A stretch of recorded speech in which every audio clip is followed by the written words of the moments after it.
하나님 말씀을 보겠습니다. 고린도후서 제8장입니다. 고린도후서 제8장 1절부터 15절까지지만 우선은 5절까지만 봉독하겠습니다.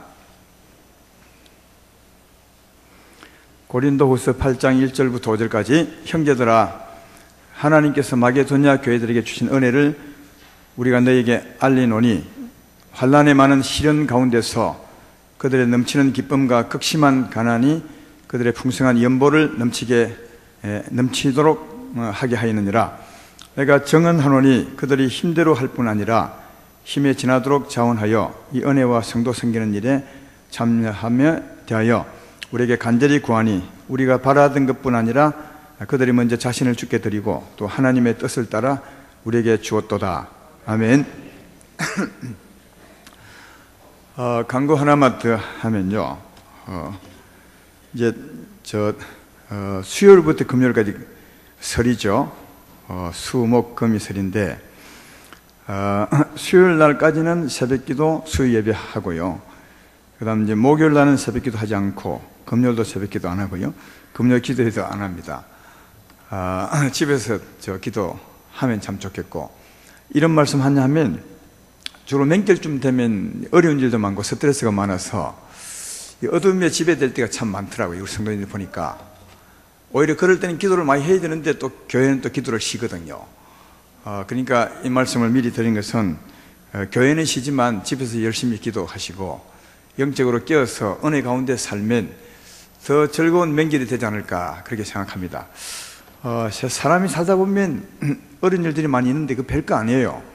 괜히 스트레스 받지 말고, 또 뭐랄까요, 명절 정우군도 받지 말고 좀 편안하게, 별일 아니다, 시간 가면 다 지나간다 생각하고 지나면 훨씬 더 은혜롭게 사는데 좋지 않을까, 그런 생각이 들어서 말씀을 드리고요.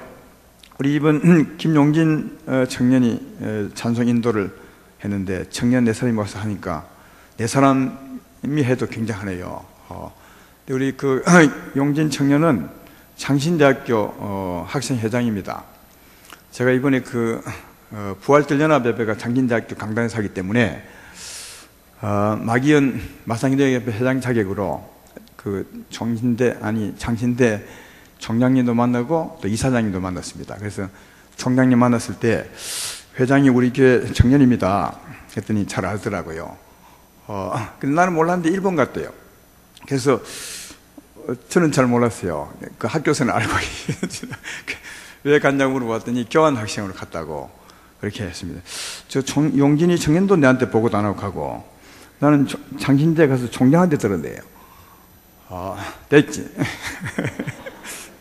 근데 이제 이 말을 하려고 하는 것이 아니라, 아마 일본 가서 노래를 많이 했던 것 같아요, 찬양을. 그래서 이 목에 약간의 골절이 왔는데, 이 얘기도 본인이 나한테 한 거 아니에요. 내가 알아봐서 한 거죠. 했는데 오늘 찬양까지 해주어서 참 감사하다는 말을 드리고 싶고, 또 이런 강구를 하는 것은 우리 젊은 아이들이 잘 커야 합니다. 청년들이 힘있게 커야 되고, 또 청년들이 좀 교회에 좀 많아야 합니다. 지금 굉장히 많아졌어요. 지금 우리 청년들이 알게 모르게 많아졌는데 더 많아야 합니다. 그래서 우리 교회가 대학교 옆이나 이런 데 있으면 청년들이 많을 텐데, 우리 교회는 그렇지도 못해서 자면 청년들을 좀 많이 오게 할까, 이런 생각을 많이 하고 있습니다. 그래서 우리 용진이 학생이 장신대 지금 회장되어 있으니까 제가 늘 말합니다. 애들 좀 데려오라고.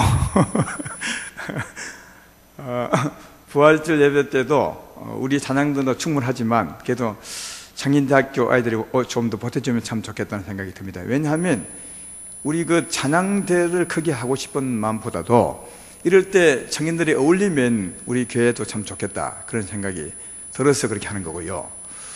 또 3월 22일 날은 장신대 이사장님이 우리 교회 올 겁니다.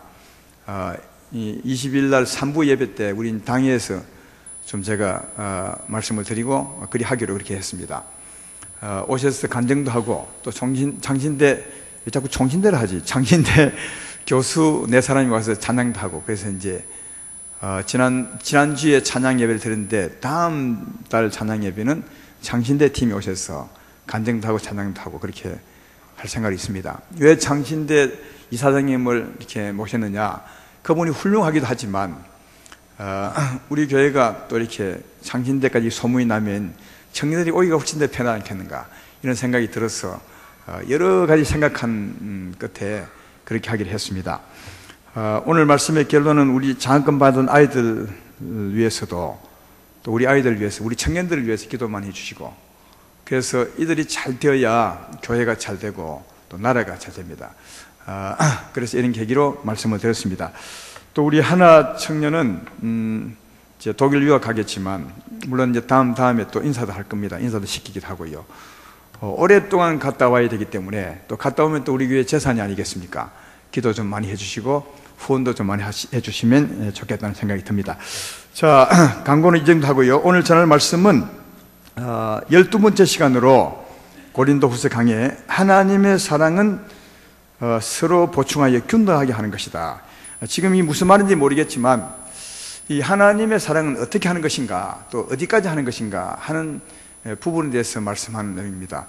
오늘 말씀을 잘 들어보면 이 뜻이 무슨 뜻인지 알 수 있을 것이라 그렇게 생각이 되면서 말씀을 전해 보겠습니다.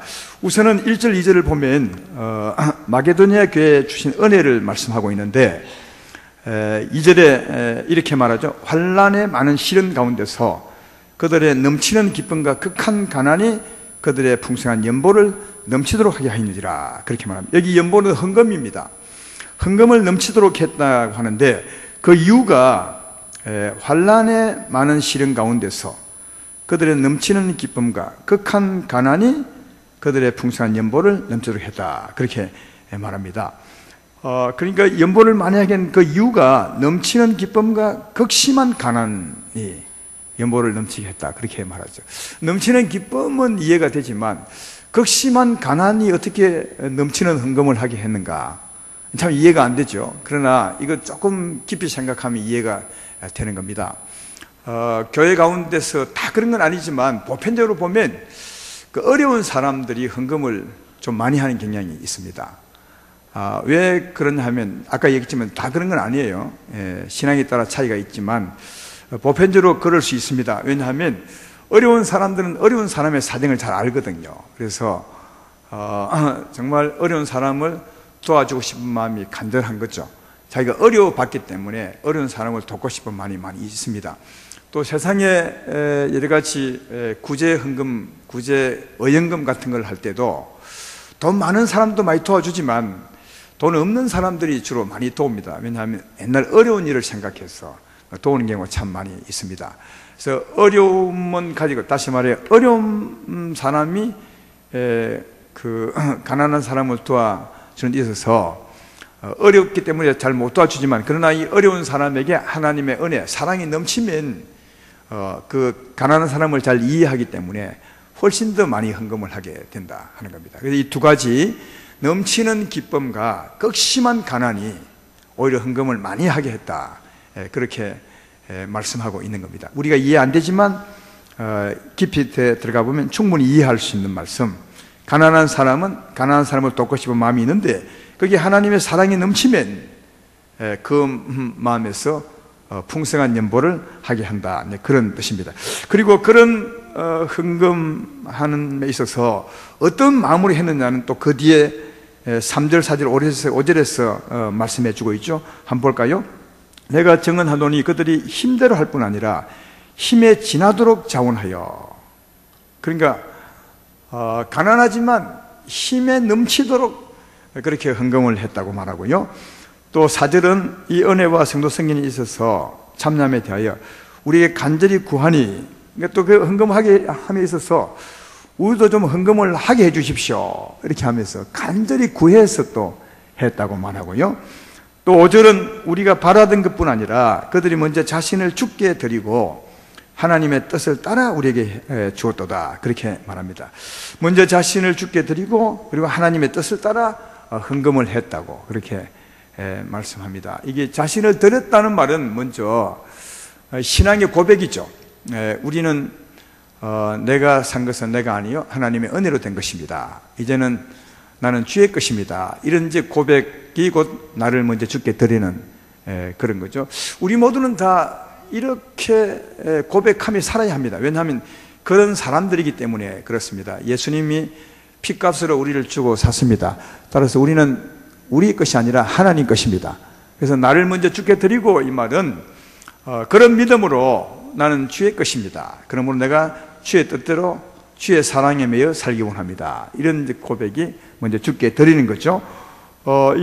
내가 주의 것입니다라는 이런 신앙은 고린도전서 6장 19절 20절에 나와 있습니다. 거기 보면 이런 말씀이 있죠. 너희 몸은 너희가 하나님께로부터 받은 바 너희 가운데 계신 성령의 전인 줄을 알지 못하느냐.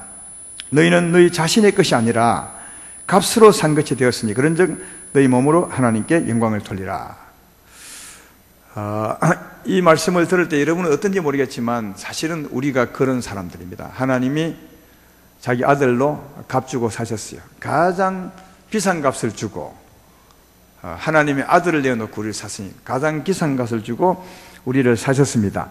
우리가 하나님의 소유죠. 그래서 하나님도 말하기를 너는 내 것이라 그렇게 말합니다. 우리도 이 하나님이 나를 향한 그 사랑으로 나도 주 앞에 내가 주의 것입니다 이렇게 고백하는 것이 맞습니다. 그래서 고린도 교인들은 먼저 자기를 먼저 주께 드리고 내가 주의 것인즉 주의 뜻으로 주의 사랑에 매여 헌금하겠습니다 이런 마음으로 했다는 겁니다. 정말 올바른 믿음으로 이 헌금하고 있는 이 마게도니아 교인들을 볼 수가 있습니다. 그리고 이런 내가 주의 것입니다. 그러므로 주의 뜻대로 살기 원합니다. 이런 신앙은 유대인들에게 참 유대인들은 잘 몸에 이미 익어 있는 그 신앙이라 할 수 있습니다. 우리 사람들은 예수로 말미암아 이렇게 내가 주의 것이라고 해도 실제로 마음은 또 삶은 그렇게 안 살 때가 참 많은데 유대인들은 이런 복음이 없어도 그들의 삶은 이렇게 되어 있습니다. 우리는 복음이 있지만 이렇게 못 사지만 유대인들은 복음이 없어도 이렇게 사는 삶을 잘 삽니다. 마태복음 21장에 보면 그런 모습을 볼 수 있죠. 예수님이 예루살렘으로 가실 때 나귀 새끼를 타고 가셔야 됩니다. 성경의 말씀대로요. 그래서 이제 나귀 새끼를 데려오려면 어미를 끌고 와야 나귀 새끼가 타고 따라오지 않겠습니까? 그래서 제자 두 사람을 맞은편으로 보내면서 그들에게 말하죠. 건너편에 가면 나귀 새끼와 나귀 어미가 있을 텐데 나귀 어미를 끌고 오라. 그러면 나귀 새끼도 따라올 것이다. 그렇게 했습니다. 그때 이제 주님이 제자들에게 하는 말씀이 그 주인이 왜 우리 나귀를 끌고 가느냐? 네가 누군데 내 나귀를 끌고 가느냐? 그렇게 묻거들랑 주님이 쓰시겠다 하라. 그러면 즉시 주실 것이다. 그렇게 말해요. 마태복음 21장 3절에 그 말씀하죠. 만일 누가 무슨 말을 하거든, 주인이 무슨 말을 하거든 주가 쓰시겠다 하라. 그리하면 즉시 보내리라. 그렇게 말해요. 그래서 실제로 가서 끌려 했을 때 주인이 왜 끌고 가느냐 합니다. 그때 이제 이 제자들이 주님이 주신 말씀대로 주님이 쓰시겠다 합니다. 그랬더니 아무 말도 안 해요. 이 주님이라는 말은 주인이라는 말이거든요. 주인이 쓰시겠다고 하니까 그냥 종들이 쓰시겠다고 그냥 두는 겁니다. 낙이 그 어미와 새끼일지라도요. 참 대단한 신앙이죠. 이게 나를 주께 드리고 주의 뜻대로 사는 삶입니다. 우리는 이래 살아야 되는데 사실 이리 못하죠. 어느 날 누가 여러분 집에 가서 자동차 열쇠를 주시오. 왜 열쇠를 달라 합니까? 주인이 쓰시겠다 합니다. 열쇠 주실 사람이 참 없을 거예요. 그죠? 농담 삼아 말씀하지만 사실은 이게 진담이 돼야 맞는 거거든요. 이런 면에서 우리가 이런 말씀을 그냥 이런 사람은 없을 겁니다. 여러분 집에 가서 누가 자동차 달라 하겠습니까? 그리 안 할 겁니다. 할 사람도 없지만 정말 그럴 경우에 내가 선뜻 주님이 달라 하면, 교회에서 달라 하면 내어 놓을 수 있느냐 하는 겁니다. 예. 근데 그렇게 되어야 그게 올바른 신앙입니다. 유대인들은 그랬다고요. 유대인들은 복음이 없지만 그들의 삶이 늘 그런 삶에 젖어 있기 때문에 은혜가 없어도 그냥 주님이 쓰시겠다면 그냥 드렸어요. 그러나 우리는 은혜가 있는데도 예수로 말미암아 나를 피로 값주고 샀는데도 그리 못할 때가 참 많죠. 그러니까 우리는 주님 것이라 하면서도 사실은 내 것이죠. 그들은 실제로 그런 은혜가 없어도 주의 것으로 당연히 생각하고 있다. 우리도 이런 은혜가 이해가 되고 또 내 믿음이 된다면 누가 뭘 할 때 이렇게 할 수 있는 자가 되셔야 돼. 이게 이렇게 할 수 있는 자로 나를 자꾸 버려가고 세워가는 것이 신앙의 성장이 아니겠는가 그렇게 생각합니다. 하나님은 여러분 집에 가서 달라 할 데 없을 겁니다. 그러나 혹시 달라 하면 줄 수 있는 신앙으로 나를 갖고 가야 복 있는 자가 된다 하는 것을 말씀을 드린 겁니다. 그래서 이 마게도니아 교인들은 6절처럼 자신을 먼저 주께 드리고 하나님의 뜻을 따라, 왜? 하나님 것이니까 드렸다, 헌금을 했다 그렇게 말씀합니다. 이게 1절에 있는 것처럼 마게도니아 교회에 주신 하나님의 은혜라고 말해요. 이게 조금 전에 말했던 이게 하나님의 은혜입니다. 겉으로 보면 하나님의 은혜가 뭐냐? 굉장히 어려운 가운데서 겉으로 헌금을 많이 한 겁니다. 헌금할 수 없는 형편에서 헌금을 많이 한 게 겉으로 보면 하나님의 은혜죠. 그러니까 이게 세상 사람들은 이해할 수 없는 은혜예요. 또 신앙이 어린 사람도 참 이해할 수 없는 은혜입니다. 왜냐하면 겉으로 보면 굉장히 어려운데 헌금 많이 하는 겁니다. 이걸 두고 하나님은 마게도니아 교회에 주신 하나님의 은혜라 그렇게 말하고 있거든요. 아마 이제 굉장히 어려운 교회에 이렇게 성도들이 헌금을 많이 했는데 거기에 무슨 문제가 생겼다면 교인 하나가 시비를 걸어서 우리 교회는 이렇게 어려운데 헌금하라고 했습니다. 만약 그래서 사회적 문제가 되면 아마 사회에서는 그런 교회를 두고 이상한 교회를 볼 겁니다. 그 어려운데 저 목사가 헌금을 그렇게 많이 하게 했답니다. 굉장한 이슈가 되겠죠. 근데 성경은 그게 은혜다 그래요. 네. 겉으로 보면 그것이 이해 안 되는 것이지만, 그러나 안으로 보면 이해가 되는 하나님의 은혜입니다. 왜냐하면, 아까 그랬잖아요. 어려운 가운데 헌금을 많이 했지만, 그러나 거기 보면 넘치는 기쁨이 있었어요. 헌금하게 하는 하나님의 넘치는 사랑이 있었죠.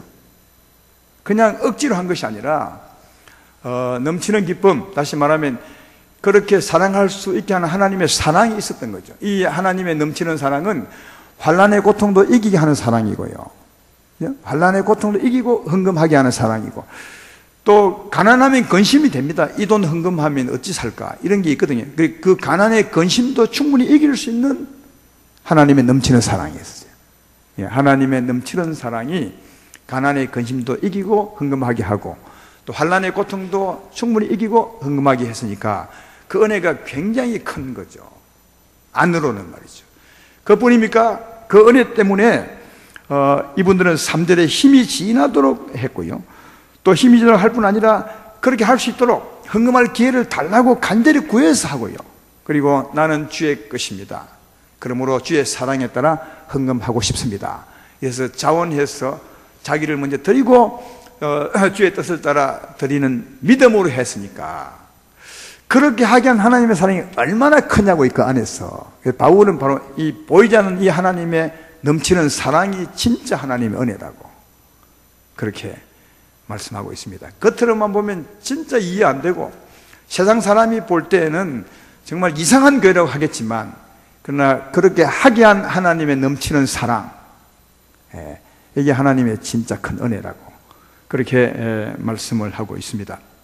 여기 2절에 넘치는 기쁨, 이건 하나님의 넘치는 사랑이죠. 이 사랑은 동적인 사랑이 아니에요. 다시 말해 정적인 사랑이 아니라 사랑을 하면 더 솟아나는 기쁨. 이 우리나라 말의 이제 표현이 이런 데 조금 부족함이 있습니다. 히브리어 같은 경우에는 이 넘치는 기쁨 하면 이 기쁨 자체에 한 번 기뻐하고 멈춘 것인가, 이 기쁨이 계속 솟아나는 것인가, 이게 다 표현되어 있어요. 근데 우리나라는 기쁨 하면 이게 한 번 솟아나고 끝난 기쁨인가, 계속 솟아나는 기쁨인가, 이런 그 차이를 이해하지 못해서 이 말씀을 잘 이해하지 못하는데, 여기 넘치는 기쁨은 계속 솟아나는 거예요. 하나님을 사랑함으로 헌금하면, 하나님의 사랑을 따라 헌금하면 더 헌금할 수 있도록 기쁨이 계속 솟아나는 걸 말해요. 현재 진행형이죠. 그러니까 하나님 은혜가 계속 솟아나서 이 사람들로 하여금 그 어려운 가운데서도 하나님의 사랑 따라 헌금하게 했다. 그 하게 한 하나님의 넘치는 기쁨, 지금도 솟아나는 기쁨이 얼마나 대단하냐. 이게 마게도니아 교회에 주신 하나님의 은혜라. 그것뿐 아니라 오늘 본문에는 이제 그게 없는데 오늘 본문 뒤에 이제 이어진 말씀인데 오늘 이 말씀을 더 잘 이해시키기 위해서 오늘 본문 뒤에 이어지는 말씀을 조금 맛배기를 좀 보여드리면 이런 겁니다. 이 하나님의 넘치는 사랑으로 사랑을 하죠. 자기를 드리고 하나님 뜻을 따라 사랑할 때 또 어떤 은혜가 있냐면 두 가지 큰 은혜가 있습니다. 어떤 은혜냐 하면 하나님의 사랑을 따라 헌금을 하면 물질을 들여 사랑하게 되면 하나님이 영혼이 잘 되게 합니다. 이건 우리 계속 많이 배웠던 거죠. 하나님의 사랑을 따라 사랑하면 내 영혼이 잘 되죠.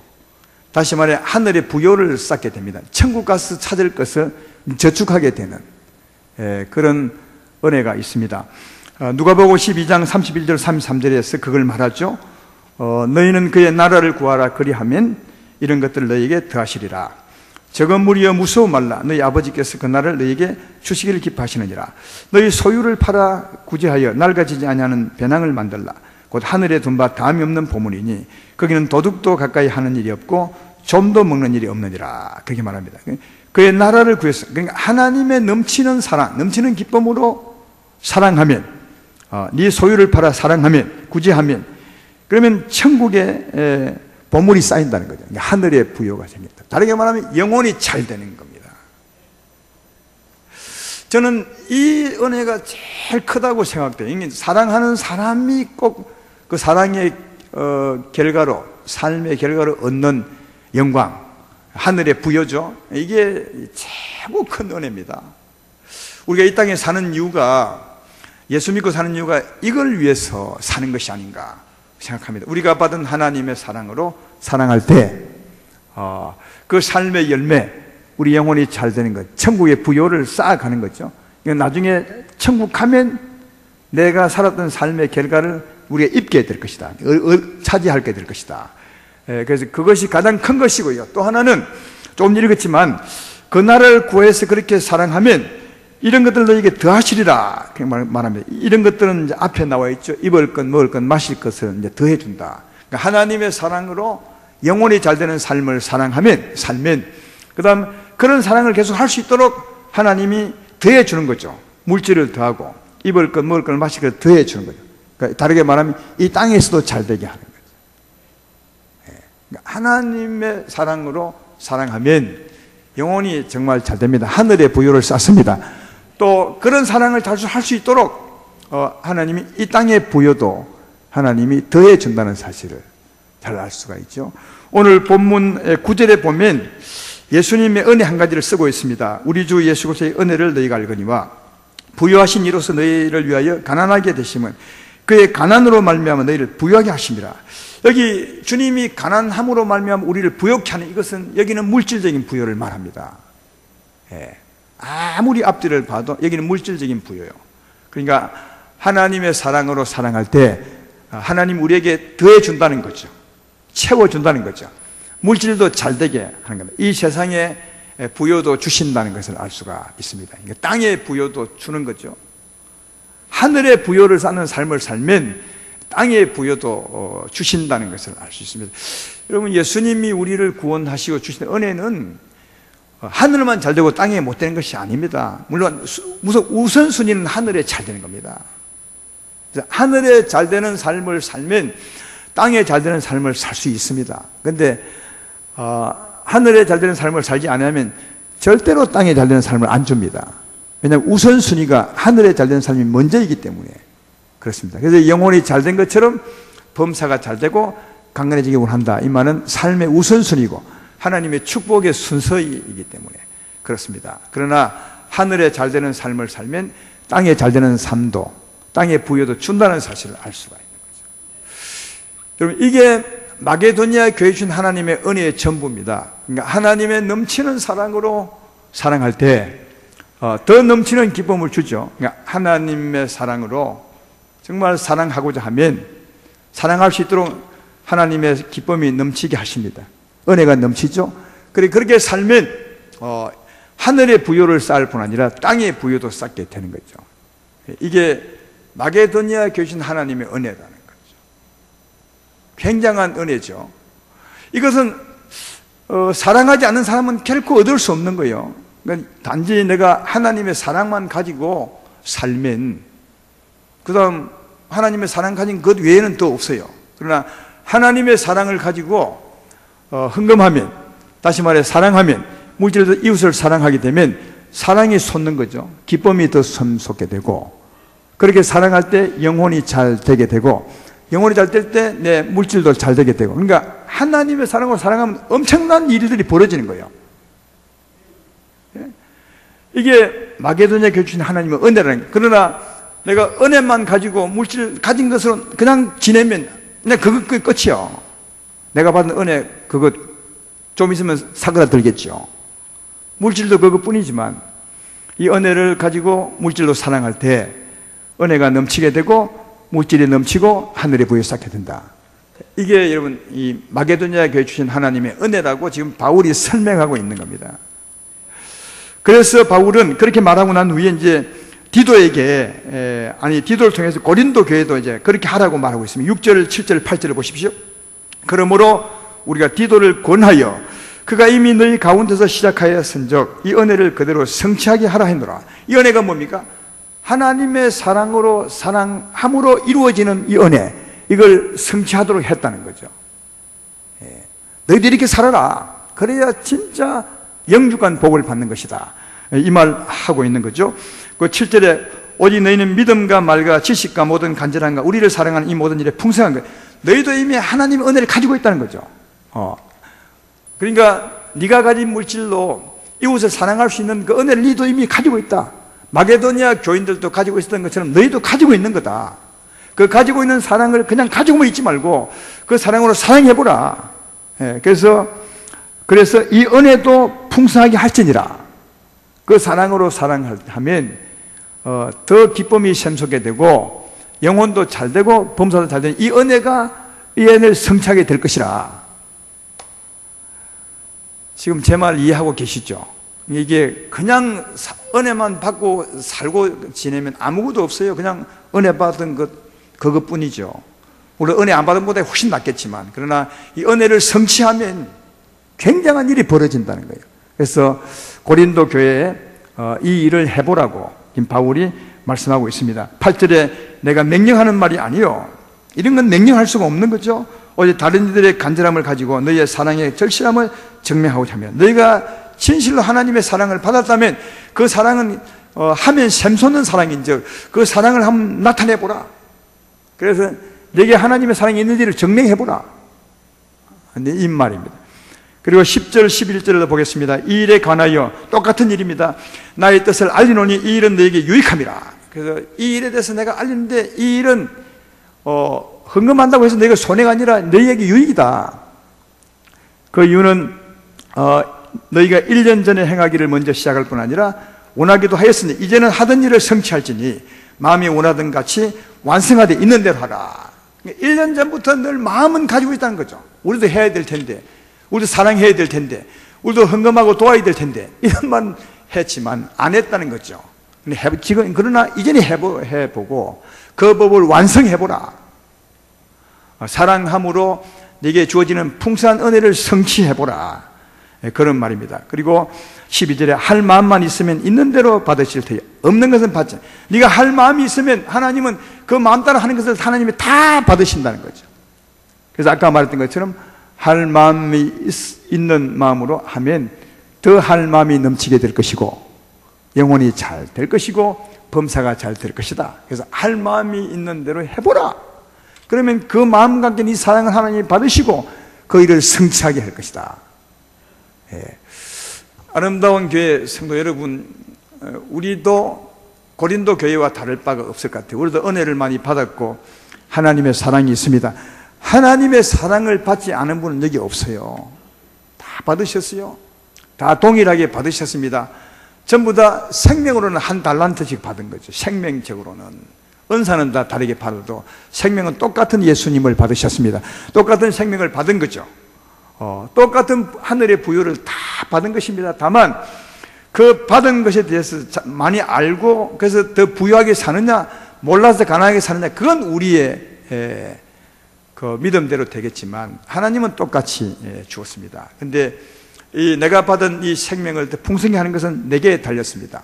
오늘 그 말씀을 사도 바울이 고린도 교회에 하고 있습니다. 이 사랑으로 사랑을 해보면 그 사랑이 넘치게 될 것이고 은혜가 더 풍성하게 될 것이고 영육간에 넘치는 사랑을 받게 될 것이라 그렇게 말하고 있습니다. 그러므로 나도 바울같이 바울이 고린도 교회에 이 은혜를 성취하라 한 것처럼 나도 우리 교회 우리 모두에게 다 정말 마음만 가지지 말고 사랑함으로 이 은혜의 법을 성취하셔서 풍성한 하나님 복을 누리고 살기를 주의 이름으로 축원합니다. 올해는 좀 달라진 게 있어요. 이게 여러분 잘 느낄지 모르겠지만 우리 장로님들 하면 잘 느낄 거예요. 이 교회가 부흥되면 꼭 계기가 있습니다. 어느 날부터 부흥이 돼요. 어느 날부터 이 전도가 많이 되어 오지만 그래서 부흥되는 것 같지만 전도 많이 되어오는 만큼 또 다른 사람들이 많이 갑니다. 이 부흥의 계기가 아니에요. 그런 것은 모든 교회마다 다 있죠. 다 전도되는데 부흥은 안 되는 거예요. 왜? 가는 사람도 있고 안 오는 사람이 많으니까. 어느 날부터 갑자기 성도들이 많이 와요. 이게 내가 볼 때는 하나님의 때 같은 느낌을 받아요.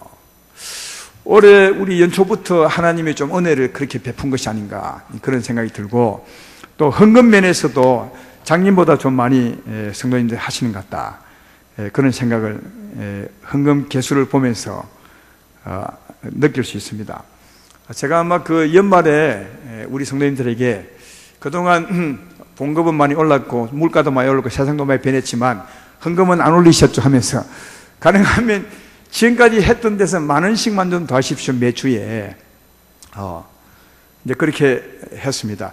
그래서 조금 더 했는지 모르겠지만 하여튼 헌금이 조금은 더 늘었어요. 많이 안 늘었어요. 전 다시 말씀하고 싶지만 물론 이제 이 말 듣고 하는 것은 여러분의 자유입니다. 명령은 아니에요.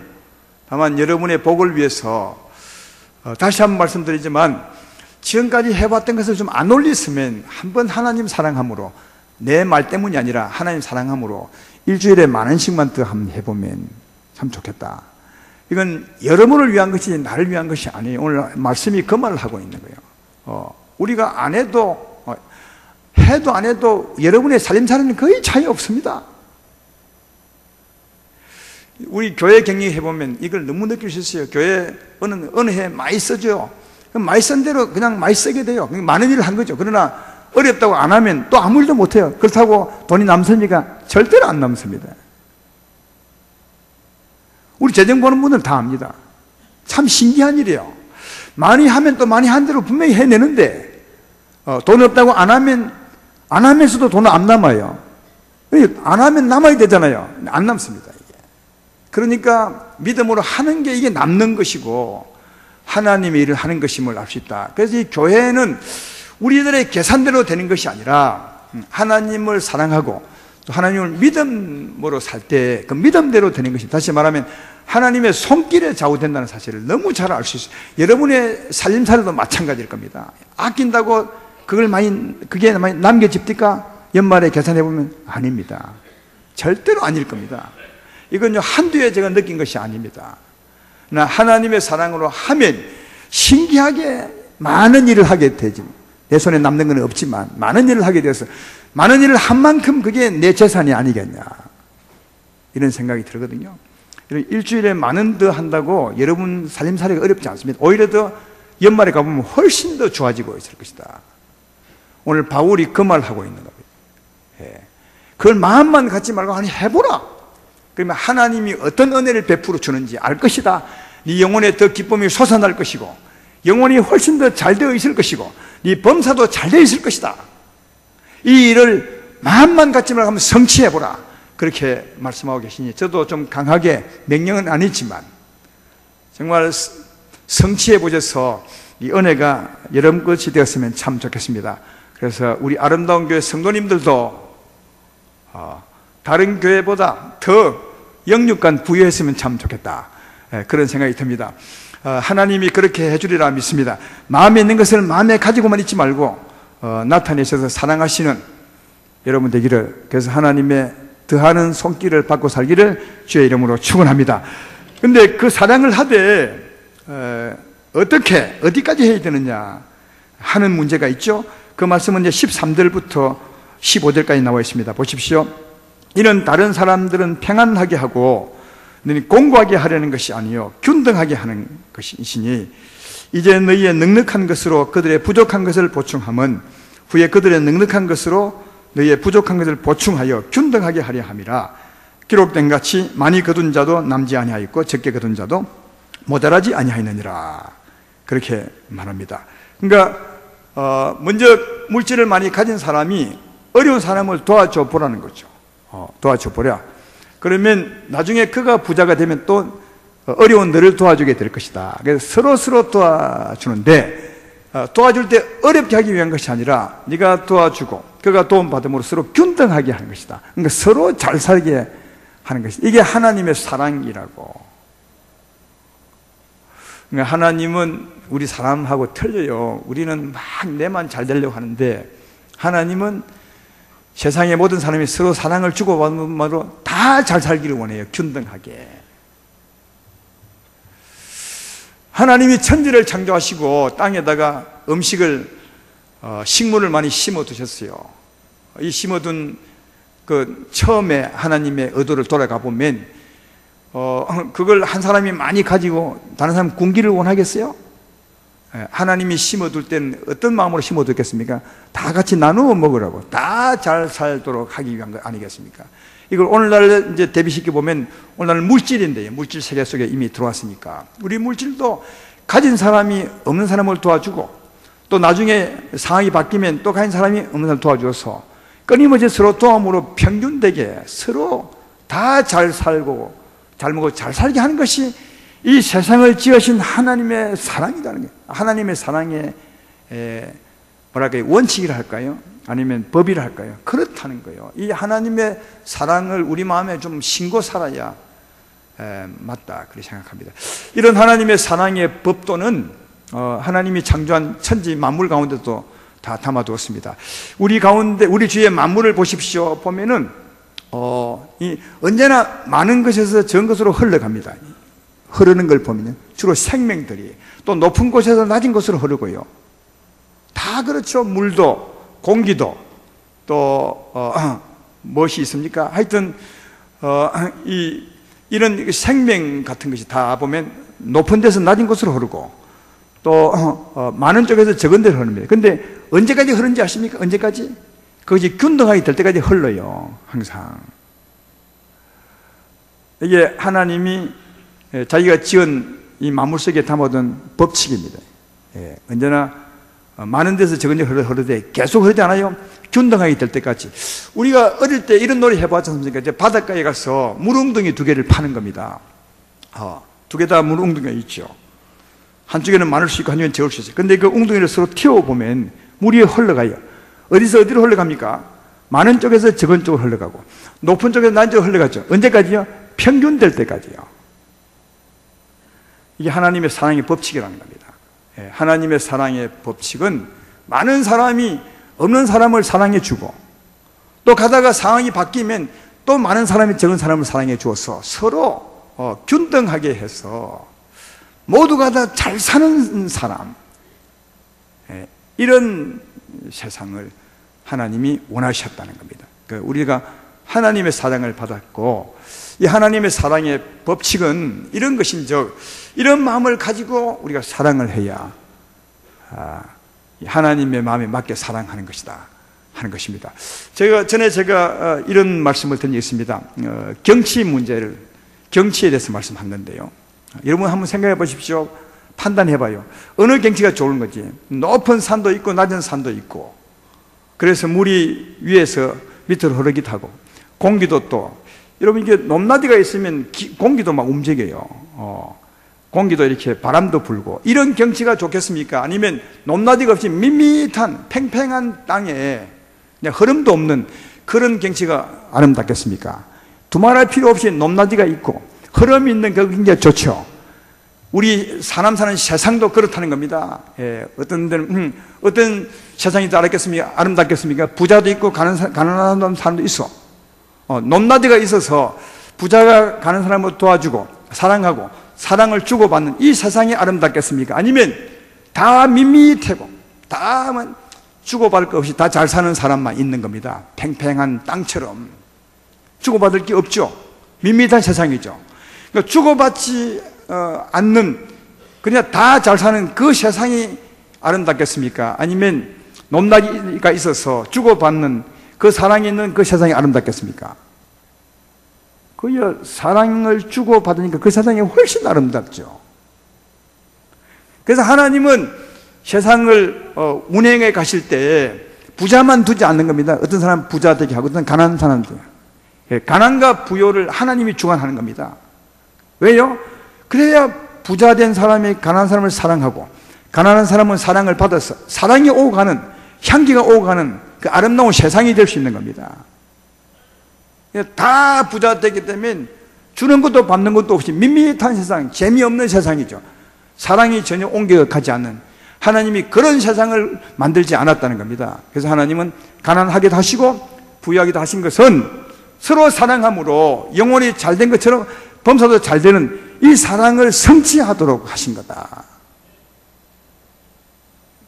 그 세상이 아름다운 겁니다. 그래서 잘 사는 사람들은 사랑함으로 향기를 이웃에게 보내야 되고, 못 사는 사람은 좀 받으면서 그 향기를 받는, 그래서 내가 또 잘 살면 또 내가 사랑을 베푸는 이런 세상을 하나님은 만드셨다는 거예요.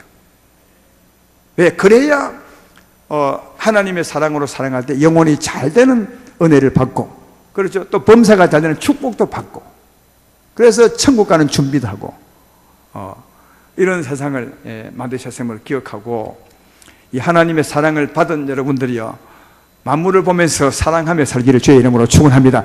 근데 단지 물질만 가지고 사랑하라는 말이 아니에요. 더 중요한 것은 영혼이죠. 영혼의 사랑이 최고입니다. 우리는 영적으로 보면 굉장히 부자요. 특별히 아름다운 교회 성도님들은 영적으로 굉장히 부자라고 생각합니다. 우리 부자죠. 높은 상가 같습니다. 그렇죠? 그러면 높은 상가고 많이 가진 우리들이 이 사랑, 영적인 사랑을 베풀어야 될 텐데, 없는 사람은 누구죠? 아직도 예수님 안 믿는 사람이에요. 저 낮은 땅에 있죠.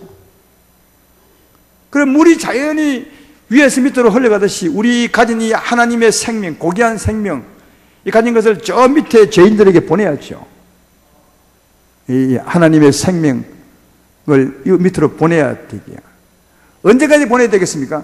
그들이 이 생명을 받아 우리처럼 될 때까지, 평균 될 때까지. 그러니까 그리 하려면 우리는 영적으로는 평생 사랑해야 돼. 왜? 너무나 우리가 줄 사람이 많으니까. 그러니까 우리는 영적인 부여자를 하나님이 세웠기 때문에 우리가 사랑할 사람은 이 세상 끝날 때까지 있는 거죠. 계속 사랑해야 돼. 언제까지요? 그들이 예수 믿어서 우리처럼 될 때까지, 평균 될 때까지. 이게 오늘 우리에게 말씀하는 겁니다. 평균케 하기 위함이라. 마게도니아 교인들을 보십시오. 이들은 극심한 가난한 사람들입니다. 그러니까 가진 거로 치면 사랑할 수 없는 사람들이에요. 근데 극심한 극심한 가난한 사람들이 극심하게 왜 사랑할 수 있겠어요? 그건 하나님의 사랑 때문에 그래요. 하나님의 부요가 넘쳤어요. 사실은 이 작은 재물을 준 게 아니죠. 하나님의 넘치는 사랑을 준 거죠. 그렇죠? 그러니까 이들은 물질적으로는 가난하지만 영적으로는 굉장히 부유했기 때문에 영적인 사랑을 하고 있는 겁니다. 거기다가 어려운 물질, 자기보다 더 어려운 사람을 위해서 물질도 보태주는 겁니다. 그리 하는 거죠. 여기서 진짜 참 사랑을 보아야 돼요. 하나님의 참 사랑, 생명을 증거하고 있는 마게도니아 교인들을 보아야 된다 하는 겁니다. 우리도 하나님의 풍성한 사랑을 가졌습니다. 그리고 또 재물도 좀 있다면 마게도니아 교인처럼 이 풍성한 하나님의 사랑으로 재물을 보태서 줄 수 있는 거죠. 재물이 비록 가난하지만 영혼을 살리기 위해서 줄 수 있는 거다. 이게 우리에게 하나님 원하는 거죠. 그래서 예수 믿는 사람들, 우리들은 평생 사랑해야 될 운명을 타고난 사람이라 할 수 있어요. 우리는 평생을 사랑해야 될 사람의 위치에 있는 겁니다. 적어도 하나님의 생명을 가졌으니까요. 영적으로 부유한 자니까요. 거기다가 비록 물질은 적을지라도 보태서 보내면 훨씬 더 효과가 있는 것 아니겠습니까? 사랑하는 아름다운 교회 성도 여러분, 사랑해 보십시오. 사랑해 보십시오. 하나님 사랑이 더 넘치게 될 것입니다. 근데 우리는 사랑한다고 하면 늘 손해보는 것처럼 생각해. 그래서 이런 설교가 괜히 부담스러운 것이 왠지 저는 모르겠어요. 예수님은 전혀 부담스럽지 않았을 텐데, 왜? 이리 하는 것이 영육간 잘 되는 길이니까 전혀 부담스럽지 않았을 텐데, 아직도 부족한 이 목사라 이렇게 사랑하라고 이렇게 설교하면 괜히 부담스러워져요. 꼭 하지 못할 것을 하게 하는 것처럼 말하는 것 같아서 그런 것 같아요. 그러나 이건 목사가 잘못된 거지, 이 말이 잘못된 것은 아닌 것 같아요. 왜냐하면 이런 사랑을 하라 하는 이유가 잘 되는 겁니다. 영육간요. 오늘 바울이 그 말을 하고 있는 거죠. 한번 해보라. 그러면 네가 잘 될 것이다. 주님이 부자로서 가난하게 되시면 그 가난으로 말미암아 우리를 부욕해 하기 위함이 아니냐. 이건 아까도 얘기했지만 물질적인 부여를 말하는 거예요. 그러니까 우리가 사랑하면 하나님이 충분히 더 잘 되게 하는 것이다. 그래서 이런 설교를 정말 사랑하는 마음으로 해야 맞고 담대하게 해야 맞는데 왜 나는 자꾸 끓이긴지 모르겠어요. 아직도 신앙이 부족해서 그런 것 같아요. 그러나 여러분들은 바르게 받으셔서 그래 맞아, 이 사랑하라 하는 것이 복인 거라, 복인 거야 이렇게 생각하고 이 은혜의 법을 성취해 보시기를 주의 이름으로 축원합니다. 그래서 성경은 늘 말하잖아요.